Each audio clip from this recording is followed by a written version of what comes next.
Yo, the king is back. Let's expose some six-pack fitness content creator myth. I'll tell you something. Back in the days, when I started my journey of all of this fitness stuff, I believed in all of the stuff they're trying to sell and trying to make advertisements for, especially those six-pack shortcuts. Just buy my six-pack workout now and you will have a six-pack soon. Man, that's bullshit.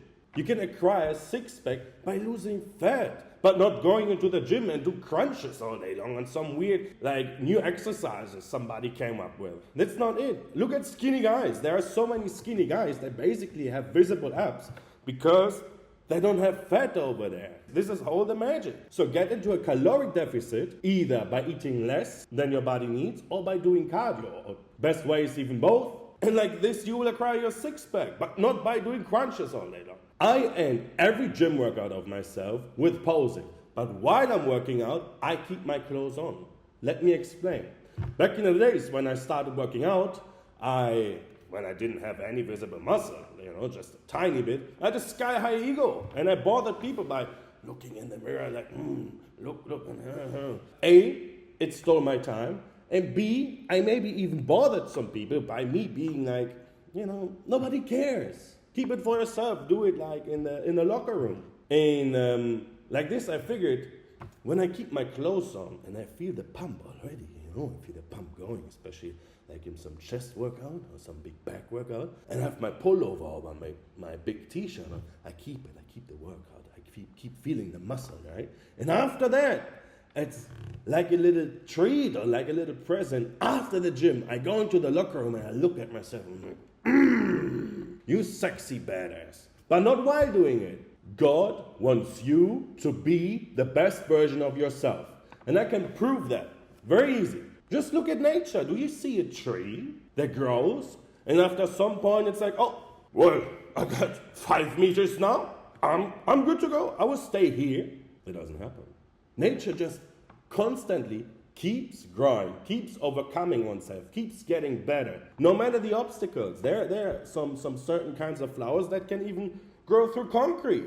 That's just nature. This is just how it's supposed to be. And we humans are like this. We are nature too. But we decline our nature scorning by hanging around on the sofa all day long, watching Netflix and doom scrolling on Instagram. You should stop that. Come back to your nature self. Come back to self-development and try to be the best version of yourself you can be.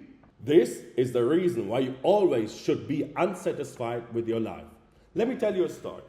Back in the days, after a certain point, after I stopped my 9 to 5, had a little business of web design and some Google ads, I made some money for myself and I was good, and I was thinking to myself, oh, I got a girlfriend, I got a car, I got a nice apartment, and this made me lazy. The laziness was creeping from behind and I didn't acknowledge early enough. It was after some time where I figured something is wrong here. And this made me understand something. We always have to have some unsatisfaction about our whole life in order to keep progressing. Let me tell you like this. If everybody would be satisfied with the state as it is right now, we would still walk. We wouldn't have bicycles, cars, planes, or ships even. We would still be back in the days. But people were bothered by walking all day long. People didn't want to be like this. People wanted more and be better. And this is only because we are unsatisfied. Keep that in mind. As soon as you are fine with yourself and you're like, no, I'm fine like this. This is good for me. I can stay like this. Oh, you stop growing, man. There's either one thing. Either you grow or you die. There's no in between. You choose. Let me tell you something. Stop taking advices for things in your life from everybody. As soon as you try something new in your life, everybody has an opinion. You try a new business, lots of people say, oh no, they give you their fears. They give you their fears. Oh, I wouldn't do that. Oh, this is something. Are you sure about that? Or there's the other kind. Oh, you do YouTube now. Oh, I would do videos like this. Or you should do, or you should do, or you should do. Or when you're in a relationship, some certain person tried to give you advice. Oh, when she or he's doing that, you need to do this and that. But look at the people that are trying to give you advice. If you have a business and there's a business owner, he's multimillionaire, and if this guy's telling you, stop doing it like this, you should do it the other way. Listen, shut up and listen. But if you want to be a millionaire, you don't take advices from a homeless person, do you? And it's the same with other things in life.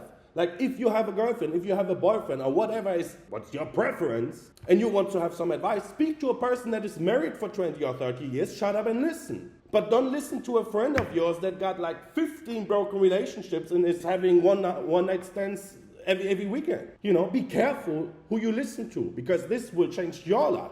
It pisses people off when I pop their bubbles they live in, but I will do it regardless. And I will tell you why. My idea of doing social media is to help people. I just want that. This is some weird calling for myself, and this is why I do that. Also, I like to entertain, but this is not the point.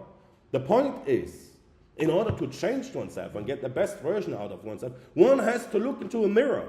You need somebody that pops your bubble. And let me tell you this, it hurts. And this is why most of the people avoid it. But let me tell you something. You don't have the boyfriend or girlfriend you have. It's because of you. You don't have the money you want to have. It's because of you. You don't have the car, you don't have the house, you don't have the things in your life that you want to achieve or have. It's because you are lazy and you don't put in the work. You don't change yourself. And by not changing yourself, you don't attract the things you want to have. It always starts on the inside with oneself. And by understanding those kinds of things, you have to watch into the mirror and be honest with yourself. Only like this you can change. Trust me.